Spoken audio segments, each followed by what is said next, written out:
लक्ष्मी कहती हैं, घर की यह 5 चीज़ें कभी दूसरों को नहीं देनी चाहिए। आज हम आपको माँ लक्ष्मी की एक प्राचीन कथा सुनाने जा रहे हैं। इस कथा के माध्यम से आपको पता चल जाएगा कि एक स्त्री को अपने घर की कौन सी चीज़ें दूसरों को नहीं देनी चाहिए। जो भी स्त्री यह चीज़ें दूसरों को दे देती है, माँ लक्ष्मी उसके घर को छोड़कर चली जाती है। इसलिए आप इस कथा को पूरा ज़रूर सुनें, क्योंकि आधा अधूरा ज्ञान घातक होता है। जो भी इस कथा को पूरा सुनता है, माँ लक्ष्मी उसकी झोली खुशियों से भर देती है। तो चलिए बिना देरी किए आपको वह प्राचीन कथा सुनाते हैं। पूर्व काल की बात है। मध्य देश में एक अत्यंत शोभामान नगरी थी।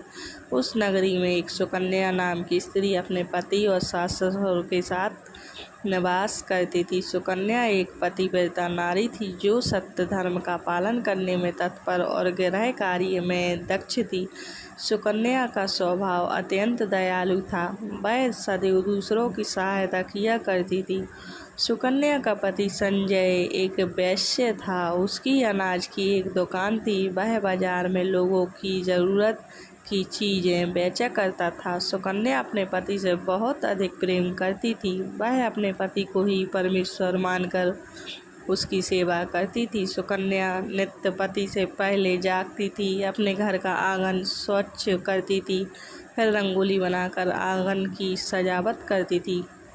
उसके बाद वह अपने घर को स्वच्छ करती, फिर स्नान आदि कार्य संपन्न करके वह तुलसी माता को जल देती थी और देवी देवताओं का पूजन करती थी। इस प्रकार से वह रोज अपने नित्य कर्म करती थी। सुकन्या ने कभी किसी का अनादर नहीं किया। वह सभी के साथ मधुर वाणी में बातें करती थी। सभी लोग सुकन्या को देखकर कहने लगे थे कि यह तो साक्षात लक्ष्मी के समान गुणों वाली स्त्री है। यह अपने परिवार का कितने अच्छे से ख्याल रखती है। इसके अलावा सुकन्या दान धर्म करते समय कभी अपने हाथ पीछे नहीं खींचती थी। उसके द्वार पर जो भी याचक आता, वह उसे दान दिए बगैर नहीं भेजती थी। उसके द्वार से कोई खाली हाथ नहीं जाता था। जो भी भूखा उसके द्वार पर आता तो वह भरपेट भोजन करके ही लौटता था, जिससे उसके द्वार पर आए हुए सभी याचक अत्यंत प्रसन्न होकर उसे आशीर्वाद देकर लौट जाते थे। इतना ही नहीं, सुकन्या अपने पड़ोसियों की भी सहायता करती थी। उसके पड़ोस में जो भी गरीब और दुखी लोग रहते थे, उन्हें भी वह नित्य भोजन दिया करती थी। पड़ोसियों को जो जो चीज़ें लगती, सुकन्या बिना विचार किए ही दे दिया करती थी, जिस कारण से सुकन्या के पड़ोसी भी उसका बहुत अधिक सम्मान करते थे। वे कहते थे, यह सुकन्या तो साक्षात देवी है। देवी साक्षात माँ अन्नपूर्णा ने ही सुकन्या के रूप में जन्म लिया है। लोग जब भी सुकन्या की प्रशंसा करते तो वे सभी उसके विषय में अच्छी बातें ही कहते, लेकिन लोगों की बातें सुनकर भी सुकन्या ने कभी घमंड नहीं किया। वह उन सभी को आदर और सम्मान से ही बातें किया करती थी। फिर एक दिन की बात है। सुकन्या की एक पड़ोसन उसके घर पर आती है। सुकन्या उसका स्वागत करती है और बड़े प्रेम से उसे कहती है, हे बहन, हमारे घर में तुम्हारा स्वागत है। आज किस कारण से तुम्हारा मेरे घर पर आगमन हुआ है? यदि कोई वस्तु चाहिए तो मुझसे मांग लो, मैं तुम्हारी अवश्य मदद करूंगी। सुकन्या की पड़ोसन कहती है, हे सुकन्या बहन, आज मेरे घर पर बहुत से रिश्तेदार आए हैं। उनके लिए मैं भोजन बना रही हूँ, इसलिए मैं तुम्हारे पास रोटी बनाने के लिए चकला बेलन और तवा मांगने आई हूँ। यदि तुम कुछ समय के लिए मुझे चकला बेलन और तवा दे दोगी तो बड़ी कृपा होगी। मैं काम हो जाने के बाद तुम्हें जल्दी ही लौटा दूंगी। सुकन्या कहती है, हे बहन, इसमें क्या बड़ी बात है? अभी मुझे चकला बेलन की आवश्यकता नहीं है, इसलिए तुम मेरा चकला बेलन और तवा ले जा सकती हो। रुको, मैं अभी तुम्हें ला कर देती हूँ। फिर सुकन्या रसोई घर में जाती है और रसोई घर से चकला बेलन और तवा लाकर उस पड़ोसन को दे देती है। तब पड़ोसन कहती है, हे बहन, तुम्हारा बहुत बहुत धन्यवाद। आज तुमने मेरा काम सफल कर दिया। मैं अपने मेहमानों को भोजन कराकर तुम्हारा चकला बेलन जल्दी से लौटा देती हूँ। सुकन्या कहती है, हे बहन, चिंता की कोई बात नहीं है। जब तुम्हारा कार्य पूरा हो जाएगा तब तुम मुझे लौटा देना। फिर वह पड़ोसन सुकन्या का चकला बेलन और तवा लेकर चली जाती है। कुछ समय बाद अन्य एक स्त्री सुकन्या के घर पर आती है। सुकन्या उसका भी प्रेम से स्वागत करती है और पूछती है, पधारो बहन, आज तुम्हें मुझसे क्या काम है? संकोच ना करो और बताओ तुम्हें मुझसे क्या चाहिए, मैं तुम्हारी मदद जरूर करूँगी। तब वह स्त्री कहती है, हे बहन, मेरे घर में बहुत गंदगी हो गई है और मेरे घर को साफ करने के लिए मेरे पास कुछ भी नहीं है, इसलिए मैं तुम्हारे पास झाड़ू मांगने के लिए आई हूँ। यदि तुम्हें कोई समस्या ना हो तो कृपा करके मुझे अपने घर की झाड़ू दे दो, मैं अपना घर साफ करके तुम्हें झाड़ू लौटा दूंगी। सुकन्या बिना विचार किए ही कहती है, बहन, बस झाड़ू ही तो है, इसमें क्या समस्या हो सकती है? तुम रुको, अभी मैं तुम्हें अपने घर की झाड़ू ला कर देती हूँ। इतना कहकर सुकन्या घर के अंदर जाती है और झाड़ू लेकर आती है और उस स्त्री को दे देती है। वह स्त्री सुकन्या के घर की झाड़ू लेकर चली जाती है। फिर कुछ देर बाद अन्य एक स्त्री सुकन्या के घर पर आती है। सुकन्या उसका भी बड़े प्रेम से स्वागत करती है। सुकन्या कहती है, पधारो बहन, क्या बात है, आज मेरे घर पर किस कारण से आना हुआ? तुम्हें जो कुछ भी चाहिए निसंकोच होकर कहो, मैं तुम्हारी सहायता करने का प्रयास अवश्य करूंगी। तब वह स्त्री कहती है, हे सुकन्या बहन, तुम बड़ी दयालु हो, मैंने तुम्हारे बारे में बहुत सुना है और तुम सभी की मदद करती रहती हो, इसलिए मैं तुम्हारे पास एक छोटी सी मदद मांगने के लिए आई हूँ। सुकन्या कहती है, हे बहन, संकोच ना करो, तुम्हें जो कुछ भी चाहिए मांग लो, यदि मेरे बस में होगा तो मैं मना नहीं करूँगी, तुम्हारी सहायता अवश्य करूँगी। तब वह स्त्री कहती, सुकन्या बहन, आज मेरी बेटी को देखने के लिए लड़के वाले आ रहे हैं, इसलिए मैं चिंता में हूँ। मेरे पास पहनने के लिए एक भी गहना नहीं है, तो मैं अपनी बेटी को क्या दूँ? उसके पास पहनने के लिए अच्छे वस्त्र भी नहीं है, इसलिए कृपा करके मुझे आप थोड़े गहने और वस्त्र उधार में दे दीजिए।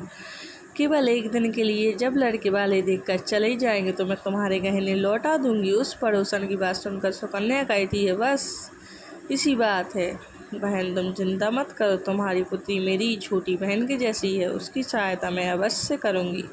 मैं अभी तुम्हें मेरे गहने और साड़ी देती हूँ, जिसे पहनकर तुम्हारी पुत्री राजकुमारी लगेगी। फिर सुकन्या अंदर जाती है, गहने और साड़ी लेकर आती है और उस पड़ोसन को दे देती है। वह पड़ोसन प्रसन्न होकर सुकन्या के गहने और साड़ी लेकर चली जाती है।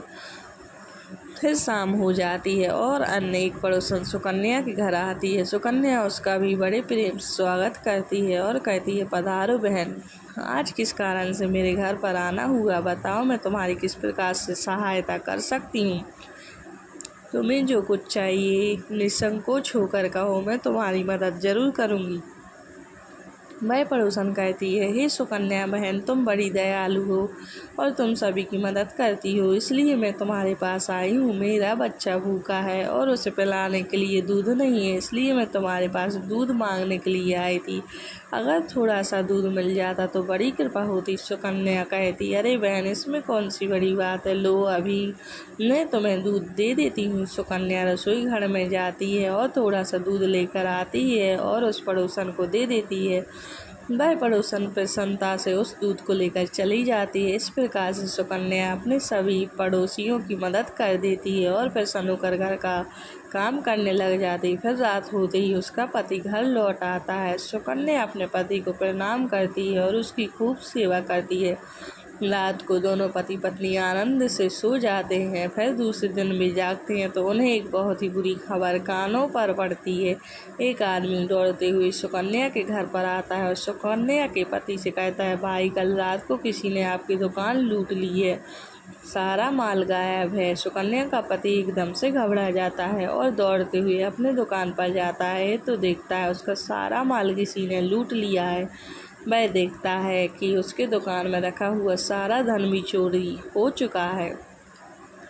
वह दुखी और निराश होकर घर पर लौटता है और सुकन्या को सारी बात बताता है, जिसे सुनकर सुकन्या बहुत दुखी हो जाती है। सुकन्या कहती है, आप चिंता न कीजिए, हमारे घर में अभी बहुत सारा धन रखा हुआ है, जिससे आप फिर से व्यापार शुरू कर सकते हैं। फिर सुकन्या अपने घर की तिजोरी में देखती है तो वह भी पूरी तरह खाली दिखाई देती है।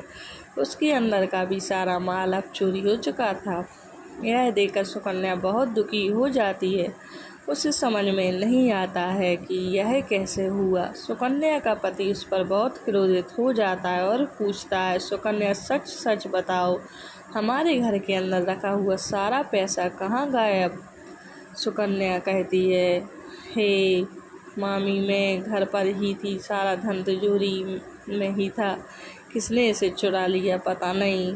आप शांत हो जाइए, हम कोई न कोई उपाय जरूर ढूंढ लेंगे। सुकन्या का पति कहता, यह जो तुम दूसरे लोगों को घर पर बुलाकर खिलाती हो, अनजान लोगों को घर में बुलाती हो, उसी का फल है। यह उन्हीं में से किसी ने हमारे घर का सारा पैसा चुरा लिया है।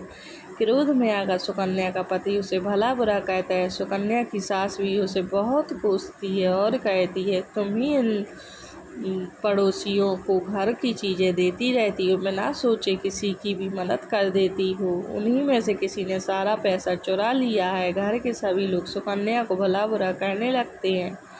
फिर सुकन्या अपने पति को दिलासा देते हुए कहती है, हे नाथ, मेरे कुछ गहने हमारी पड़ोसन को दिए हैं, मैं उसके पास से गहने लेकर वापस आती हूँ। फिर सुकन्या उस गरीब पड़ोसन के घर पर जाती है तो देखती है उसके घर पर कोई नहीं होता। वह स्त्री भी घर छोड़कर सुकन्या के गहने लेकर भाग गई होती है। सुकन्या निराश होकर घर पर लौटती है और अपने पति को सारी बात बता देती है। सुकन्या की बात सुनकर उसका पति आग बबूला हो जाता है और सुकन्या को भला बुरा कहने लगता है। सुकन्या का पति कहता है, सुकन्या, तुम बड़ी मूर्ख हो, तुम्हारे ही कारण हमारा सारा धन वैभव चला गया। तुम्हारे दान देने की आदत के कारण ही हमारे ऊपर यह मुसीबत आन पड़ी है। अब तू इस घर में नहीं रह सकती, तू अभी इसी क्षण इस घर को छोड़कर चली जा। सुकन्या कहती है, हे नाथ, आपके सिवा मेरा इस दुनिया में कोई नहीं है, मैं आपको छोड़कर कहाँ जाऊँ। सुकन्या का पति कहता है, तू कहीं पर भी जा, लेकिन अब इस घर में तू नहीं रह सकती। तेरे ही कारण मेरा सब कुछ बर्बाद हो गया है। तू इस घर में रहेगी तो बचा कुचा सब नष्ट हो जाएगा। सुकन्या अपने पति को हाथ जोड़कर विनती करने लगती है, हे स्वामी, ऐसा न कहिए, मैंने कोई अपराध नहीं किया, आपके बगैर मैं जीवित नहीं रह सकती, मुझ दासी को आप घर से मत निकालिए। लेकिन सुकन्या का पति उसकी एक नहीं सुनता और उसे अपने घर से धक्के मारकर निकाल देता है और कहता है, अब तू इस घर से चली जा और लौटकर मत आना, चाहे तो किसी नदी में कूदकर अपनी जान दे दे, लेकिन अब तू इस घर में मेरे साथ नहीं रह सकती। फिर सुकन्या दुखी होकर रोते हुए अपने पति के घर को छोड़कर चली जाती है। चलते चलते सुकन्या माता लक्ष्मी के मंदिर में जाती है और माँ लक्ष्मी से प्रार्थना करती हुई कहती है, हे माँ, मैंने ऐसा कौन सा पाप किया है जो मेरी ऐसी दशा हुई है?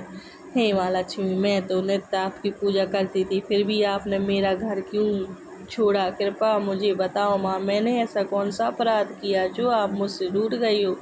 फिर सुकन्या वहीं पर बैठकर सोचने लगती है, यदि मेरे पति मेरा स्वीकार नहीं करेंगे तो मैं जीवित रहकर क्या करूं? यदि मेरे ही कारण मेरे पति की दुर्दशा हुई है तो मुझे जीवित रहने का कोई अधिकार नहीं है।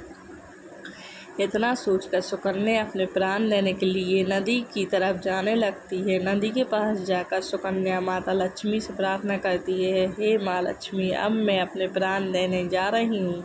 यदि मेरे द्वारा तुम्हारी पूजा में कोई कमी रह गई हो तो मुझे माफ़ करो। मैं अपने पति के बगैर जीवित नहीं रह सकती, इसलिए अब मैं इस नदी में कूदकर अपने प्राण दे दूंगी। इतना कहकर सुकन्या नदी में कूदने ही वाली होती है कि साक्षात माँ लक्ष्मी उस स्थान पर प्रकट हो जाती हैं। माँ लक्ष्मी सुकन्या से कहती हैं, रुक जाओ सुकन्या, रुक जाओ पुत्री, तुम यह क्या कर रही हो? सुकन्या आंखें खोलकर देखती है कि साक्षात माँ लक्ष्मी उसके सामने खड़ी हैं। माँ लक्ष्मी के दर्शन करके सुकन्या बहुत प्रसन्न हो जाती है और माँ को बारंबार नमस्कार करते हुए कहती है, हे माँ लक्ष्मी, मुझे क्षमा करो, मैं बहुत बड़ा पाप करने जा रही थी। देवी लक्ष्मी कहती हैं, हे सुकन्या, मनुष्य को स्वयं अपने प्राण नहीं लेने चाहिए, यह महापाप है। ईश्वर ने जो शरीर प्रदान किया है उसे ऐसे नष्ट नहीं करना चाहिए। सुकन्या कहती है, हे माँ, मैं विवश हूँ, मेरे पति ने मेरा त्याग किया है और स्त्री को अपने पति को छोड़कर नहीं रहना चाहिए। मैं अपने पति को छोड़कर जीवित नहीं रह सकती, इसी कारण से अपने प्राण देने जा रही हूँ। देवी लक्ष्मी कहती है, हे सुकन्या, मैं सब कुछ जानती हूँ और यह भी जानती हूँ कि तुम्हारे पति ने तुम्हारा त्याग क्यों किया है। यह सब तुम्हारी ही भूल के कारण हुआ है। तुमने अनजाने में कुछ ऐसा चीज़ों का दान किया था जिस कारण से मुझे तुम्हारा घर छोड़कर जाना पड़ा। जो भी स्त्री अपने घर की इन चीज़ों को दूसरे को देती है, उनके घर में मेरा वास नहीं होता। मैं उन वस्तुओं के साथ ही उनका घर छोड़कर चली जाती हूँ। तब सुकन्या कहती है, हे माँ, ऐसी वह कौन सी वस्तु है, कृपा आप मुझे बताइए। मैंने कौन सी वस्तु का दान किया जिस कारण से आपने मेरे घर का त्याग किया है। देवी लक्ष्मी कहती हैं, हे पुत्री, अब तुम ध्यान से सुनो। मैं तुम्हें उन चीज़ों के बारे में बताती हूँ जो किसी भी स्त्री को दूसरों को नहीं देनी चाहिए। इन चीज़ों का दान करने पर मैं उस घर को छोड़कर चली जाती हूँ। सुकन्या, सबसे पहली वस्तु है चकला बेलन और तवा। किसी भी स्त्री को अपने घर का चकला बेलन और तवा कभी दूसरों को नहीं देना चाहिए। रसोई घर में इन वस्तुओं का महत्व सबसे अधिक होता है। इन वस्तुओं की पवित्रता सदैव ही बनी रहनी चाहिए। इन्हीं वस्तुओं से भगवान विष्णु को प्रसाद बनाया जाता है और तवे पर बनी पहली रोटी भी गाय को खिलाई जाती है। इसलिए इन वस्तुओं को हमेशा स्वस्थ और शुद्ध रखना चाहिए। दूसरों को देने पर यह अपवित्र हो सकती है और फिर इनका उपयोग करना शुभ फल प्रदान करता है। इसलिए सुकन्या, तुमने अपने रसोई घर के चकला बेलन और तवा अपनी पड़ोसन को देकर पहली से बड़ी भूल की है। आगे माँ लक्ष्मी कहती, सुकन्या, अब तुम दूसरी वस्तु के विषय में सुनो। तुमने अपनी पड़ोसन को अपने घर में रखी हुई झाड़ू ही दे दी, जिस वस्तु में मेरा सदैव वास होता है। जो वस्तु मुझे सबसे अधिक प्रिय है, तुमने उसे ही दूसरे को दे दिया, तो फिर मैं तुम्हारे घर में कैसे ठहरती। सुकन्या, जो स्त्री अपने घर की झाड़ू दूसरों को दे देती है, मैं उसके घर को त्याग देती हूँ। झाड़ू से घर की स्वच्छता की जाती है और जहाँ पर स्वच्छता होती है उसी स्थान पर मेरा वास होता है। ध्यान में रखना सुकन्या, घर में झाड़ू को हमेशा छिपा कर रखना चाहिए। झाड़ू पर बाहरी व्यक्ति की दृष्टि भी नहीं पड़नी चाहिए। झाड़ू एक अत्यंत पवित्र वस्तु है, इसे पैर नहीं लगना चाहिए और इससे कभी विष्ठा आदि प्रकार की गंदगी साफ नहीं करनी चाहिए। माँ लक्ष्मी कहती हैं, हे सुकन्या, अब तुम तीसरी वस्तु के विषय में सुनो जो एक स्त्री को कभी दूसरों को नहीं लेनी चाहिए। आभूषण। एक स्त्री को अपने आभूषण कभी अन्य महिला को नहीं लेने चाहिए। मैं सदैव ही आभूषणों में वास करती हूँ। स्त्री के 16 श्रृंगार में गहनों का बहुत अधिक महत्व होता है। एक विवाहित स्त्री को अपने आभूषण कभी अन्य स्त्री को पहनने के लिए नहीं देने चाहिए। जो स्त्री अपने आभूषण अन्य स्त्रियों को देती है, उसके जीवन में दुर्भाग्य आता है। हे सुकन्या, अब मैं तुम्हें चौथी वस्तु के विषय में बताती हूँ। किसी भी मनुष्य को शाम हो जाने के बाद कभी सफ़ेद रंग की वस्तु का दान नहीं करना चाहिए, किंतु तुमने शाम के समय दूध का दान किया था। शाम को दूध का दान करने से जीवन में दुर्भाग्य आता है। शाम को सफ़ेद रंग की चीज़ें दान करने से मनुष्य के जीवन में अशुभ काल आता है। माँ लक्ष्मी कहती हैं, हे सुकन्या, अब मैंने तुम्हें उन सभी वस्तुओं के बारे में बता दी है जिनका कभी दान नहीं करना चाहिए। यह वस्तुएं कभी दूसरों को उधार में अथवा उपयोग के लिए नहीं देनी चाहिए। सुकन्या कहती, हे माँ लक्ष्मी, मुझसे बड़ी भूल हो गई, मैं इन बातों से अनजान थी। कृपा मुझे क्षमा करो और अब मुझे प्रायश्चित करने का उपाय बताओ। देवी लक्ष्मी कहती हैं, हे सुकन्या, तुमने प्रायश्चित पहले ही कर लिया है, इसलिए अब तुम अपने घर पर लौट जाओ। मैं तुम्हें तुम्हारा संपूर्ण वैभव और धन संपत्ति लौटा देती हूँ। इतना कहकर माँ लक्ष्मी उस स्थान से अंतर ध्यान हो जाती है। फिर सुकन्या भी माँ लक्ष्मी को धन्यवाद करती है और उस स्थान से घर की तरफ जाने लगती है। तभी उसका पति ढूंढते हुए उसी की तरफ आ रहा होता है। वह सुकन्या के पास आकर उससे क्षमा मांगता है और कहता है, हे सुकन्या, मुझे माफ़ कर दो। मैंने तुम्हें बहुत भला बुरा कहा था। तुम तो साक्षात देवी के समान हो। माँ लक्ष्मी की कृपा से हमें अपना सारा धन वैभव वापस मिल गया है। जिन लोगों ने हमारा धन लूटा था, उन सभी ने हमारा धन हमें लौटा दिया और तुम्हारा नाम लेते हुए क्षमा मांग ली है। यह सुनकर सुकन्या बहुत प्रसन्न होती है और अपने पति के साथ घर पर लौट जाती है। माँ लक्ष्मी की कृपा से सुकन्या के घर में फिर से सुख समृद्धि आती है और उसके बाद से सुकन्या के अपने घर की यह 4 चीज़ें कभी दूसरों को नहीं दी। तो उम्मीद है आपको यह कथा पसंद आई होगी। वीडियो को लाइक ज़रूर करें, कमेंट में जय माँ लक्ष्मी ज़रूर लिखें। धन्यवाद। मेरे चैनल को सब्सक्राइब ज़रूर कर लें दोस्तों।